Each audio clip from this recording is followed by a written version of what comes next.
If you are trying to discover the purpose of your life, God has given you His Word through the Bible to help you do that. To find God's will for your life, you need to rid yourself of the things that hinder you from fulfilling it.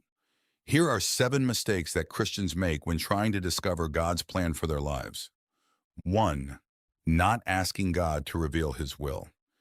Have you ever been in a situation where you wondered if God was trying to tell you something, but you were too afraid to ask Him? Have you had one of those thoughts that you pushed to the back of your mind and hoped would disappear? Please don't make that mistake. God is always willing to help you, and you need to ask for His guidance. But here's the catch. You have to ask and then trust. How often do we find ourselves at crossroads, internally debating which path to choose, without turning to the most reliable source of guidance? In moments of indecision and uncertainty, it is crucial to remember that we are not alone. The first step may seem the hardest, simply asking God to reveal His will.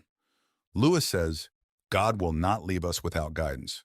We are very willing to listen, however, we are often very reluctant to obey. The act of asking is an invitation to a deeper and more confident relationship with God, where true guidance is revealed, strengthening our faith. In Proverbs 3, we are advised, trust in the Lord with all your heart and lean not on your own understanding. In all your ways submit to Him, and He will make your path straight. Trust fully and He will guide us. So do not let fear or hesitation prevent you from asking the most important question. Lord, what is your will for my life? Ask that question, and you will open the doors to a new destiny, where every step is guided by God's sure hand. Remember, the key is in asking, and most crucially, in trusting the answer. It is a pilgrimage toward a closer and more confident relationship with the Creator. 2. Not giving God time to answer.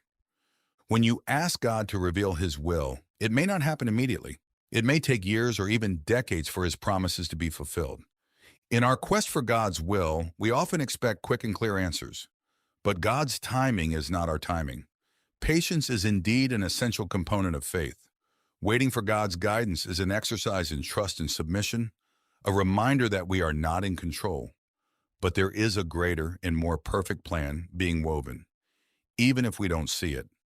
Lewis, in exploring the nature of time and divine patience, wrote, "The future is something which everyone reaches at the rate of 60 minutes an hour, whatever he does, whoever he is. Each moment is a piece of the great mosaic of our life, carefully placed by God, with a purpose that we often only understand later." The example of Abraham is one of the most powerful about waiting on the Lord. In Genesis 17, when God promises a son to Abraham, already at 99, and to Sarah, barren at 90, the promise seems beyond belief. However, this decade-long wait for the fulfillment of God's promise, culminating in the birth of Isaac, reinforces the message that God is faithful and fulfills His promises, but in His own time. But the Lord is faithful, and He will strengthen you and protect you from the evil one. 2 Thessalonians 3:3. So as you wait for God's answers, remember that waiting is not an empty space to be filled with anxiety. It is a space to be filled with preparation and growth. God is working, even if we don't see the fruits immediately. 3. They listen to other voices instead of God. In a world filled with noise and incessant voices, finding God's voice can seem like a Herculean task. The opinions of others, social demands, and even our own expectations can drown out the gentle whisper with which God often speaks to our hearts. It is crucial, then, to learn to distinguish these voices and focus on the one that truly guides and brings peace. You know that phrase, "Sticks and stones may break my bones, but words can never hurt me"? It's not true. Words hurt, and if you pay attention to what you're saying, you'll realize you're actually hurting yourself. In today's world, people are surrounded by many voices. We have thousands of voices clamoring for us to listen to them. Unfortunately, many of these voices distract us from hearing God's voice. C.S. Lewis touches on this point insightfully in his writings, highlighting the importance of being attentive to external influences. In one of his reflections, he observes, "It is what comes out of a man that defiles him." It is dangerous to allow external voices to shape our inner selves, to the detriment of the inner voice, the one that echoes divine truth. The Bible offers clear guidance on how we should proceed amid so many voices. In John 10:27, Jesus says, "My sheep listen to my voice. I know them, and they follow me." This verse not only reinforces the importance of listening to God, but also assures us that, as His sheep, we are capable of recognizing His voice among many others. When you find yourself surrounded by multiple voices clamoring for your attention, take a pause and ask yourself, am I listening to the voice that truly matters? Seeking moments of silence and reflection can help you tune in to God's voice, which always seeks to guide you to paths of peace and truth. How can you today lower the volume of distractions and amplify the voice that guides and comforts? 4. Lack of faith to take a leap of faith. Taking a leap of faith is like walking on water on a starless night. You know the direction, but you can't see the path. This act of trust transcends immediate understanding and challenges us to move beyond the comfort of the known. Fear of the unknown is natural, but it should not be a hindrance when we feel the call to move forward. C.S. Lewis, in his Reflections on Faith and Doubt, once said, "Faith is the art of holding on to things your reason has accepted, despite your changing moods." We need to stand firm in what we know to be true, even when our emotions are unstable and the path ahead seems uncertain. The story of the rich young ruler, as narrated in Mark 10, is a powerful illustration of the struggle between the desire to follow Christ and the attachment to earthly securities. Jesus challenged him to take a leap of faith, to abandon his riches in exchange for treasure in heaven. The young man's inability to give up what he possessed reflects a divided heart, not yet ready to fully surrender to the faith that called him to a life of fullness in Christ.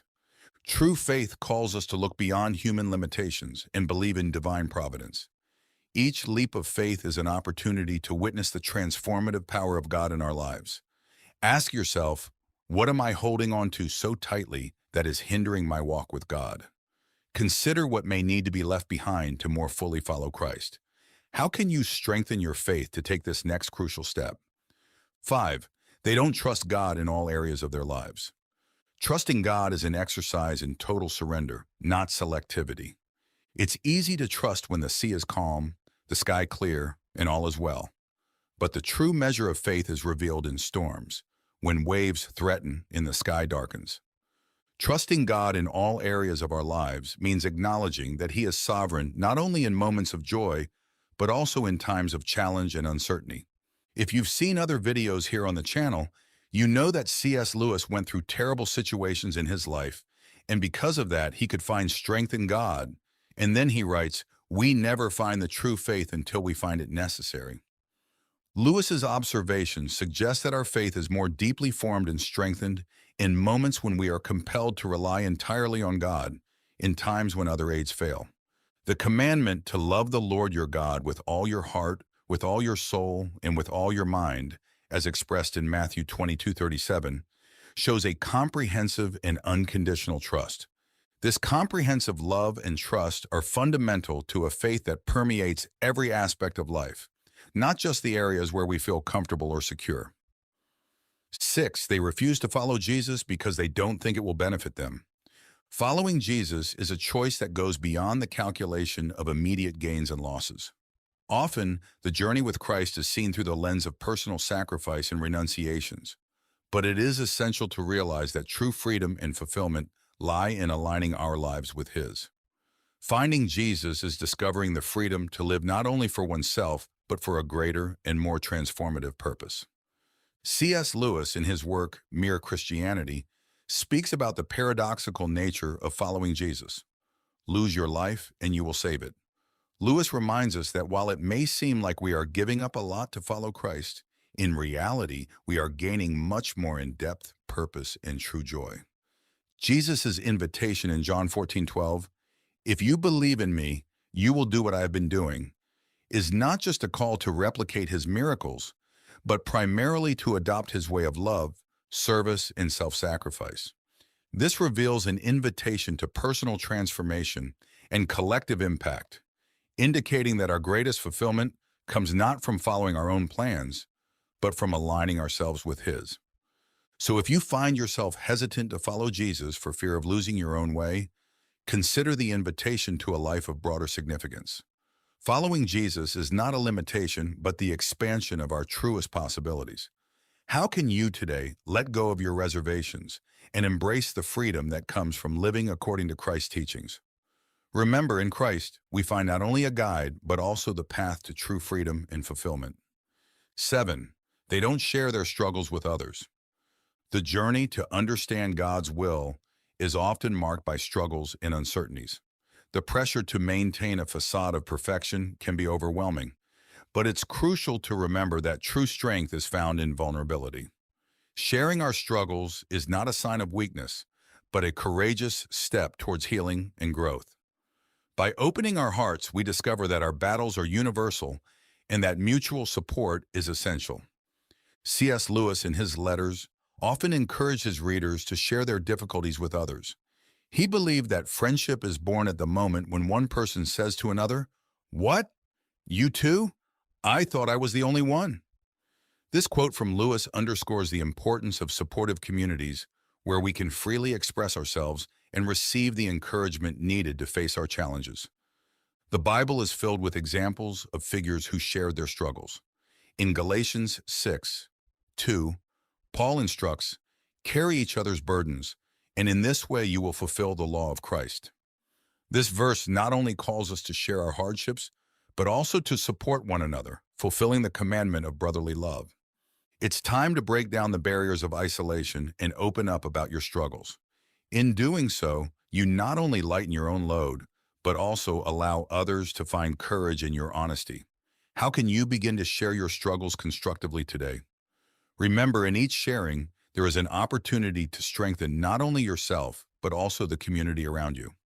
As we reflect on the 7 mistakes Christians make when trying to discover God's plan for their lives, we are reminded that our faith journey is filled with lessons and opportunities to grow closer to God. Each of these mistakes points to a fundamental truth: our need to develop a deep and confident relationship with the Creator. From openly asking for His will to the courage to share our struggles with others, every step we take toward a more authentic and dependent faith brings us closer to the heart of God. The journey to discover God's plan for our lives is not made of immediate answers or easy paths, but of a continuous commitment to seek, trust, and obey the Lord in all circumstances. Therefore, I encourage you to reflect on these mistakes not as failures, but as reminders to realign our hearts and minds with God. May this video serve as an invitation for you to examine your own life of faith. Recognize where you may be hesitant to fully surrender, and take conscious steps to strengthen your relationship with God.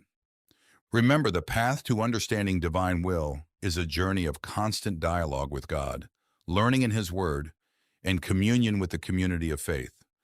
May each step you take be guided by the light of God's truth and the comfort of His eternal love. May you find courage, wisdom, and strength in the certainty that even in moments of doubt and challenge, God is with you, guiding every step of the way.